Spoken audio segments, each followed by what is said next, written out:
Здравейте, колеги от Върбица. Малко тренировка днеска за предстоящото състезание едната седмица. Сега ще видим какво сме хванали. Малко шаранчета, едно-две амурчета и много експерименти.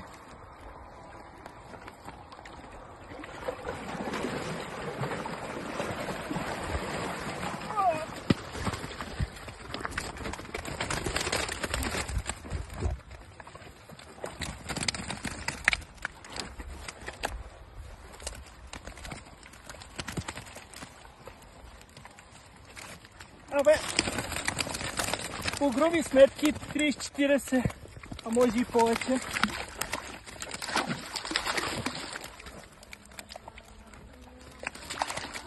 Някакво хубави рибки.